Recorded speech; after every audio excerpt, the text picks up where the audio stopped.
ಈ ಒಂದು ರಾಮನಾಮ ಮಂತ್ರಕ್ಕೆ ಯಾಕೆ ಇಷ್ಟು ಶಕ್ತಿ ಹೇಳೋದಕ್ಕೆ ಇದಕ್ಕೊಂದು ಯುಕ್ತಿಯನ್ನು ಹೇಳ್ತಾರೆ.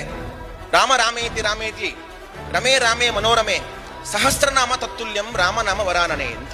ರಾಮ ರಾಮ ರಾಮ ಅಂತ 3 ಬಾರಿ ಹೇಳಿದ್ರೆ ಅದು 1000 ಬಾರಿ ಭಗವಂತನ ಸ್ಮರಣೆಯನ್ನು ಮಾಡಿದ ಪುಣ್ಯ ಉಂಟಂತೆ. ಹೇಗೆ ಅಂತ ಅದಕ್ಕೊಂದು ವ್ಯಾಖ್ಯಾನ ಮಾಡ್ತಾರೆ.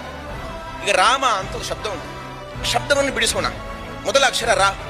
ಇದು ಅವರ್ಗೀಯ ವ್ಯಂಜನಾಕ್ಷರಗಳಲ್ಲಿ ಯಾ ರಾ ಲ ವ, ಈ ಅವರ್ಗೀಯ ವ್ಯಂಜನಾಕ್ಷರಗಳಲ್ಲಿ 2ನೇ ಅಕ್ಷರ ಯಾ ರಾ ಅಂತ, 2 ಅಂತ ಇಟ್ಕೊಳ್ಳಿ ಅಲ್ಲಿ. ಇನ್ನು ಮ, ಇದು ವರ್ಗೀಯ ವ್ಯಂಜನಾಕ್ಷರಗಳಲ್ಲಿ ಪ ಪ ಬ ಭ ಮ, 5ನೇ ಅಕ್ಷರ. ರಾ ಮ ಅಂದ್ರೆ 2 ಗುಣಿಸು 5, 2 ಇಂಟು 5 ಎಷ್ಟಾಯ್ತು? 10 ಆಯ್ತು. 1 ಬಾರಿ ರಾಮ ಅಂತಂದ್ರೆ ನಿಮಗೆ 10 ಬಾರಿ ರಾಮನಾಮ ಸ್ಮರಣೆ ಮಾಡಿದ ಪುಣ್ಯ ಉಂಟು ಅಂತ ಅರ್ಥ. ಇದಕ್ಕೆ ಮತ್ತೊಂದು ಬಾರಿ ಹೇಳಿದ್ರೆ 10 ಗುಣಿಸು 10 ಮಾಡಿ 10 ಇಂಟು 10 ಎಷ್ಟಾಯ್ತು? 100 ಬಾರಿ ಹೇಳಿದ ಪುಣ್ಯ ಉಂಟು ಅಂತ ಹೇಳಿದರು.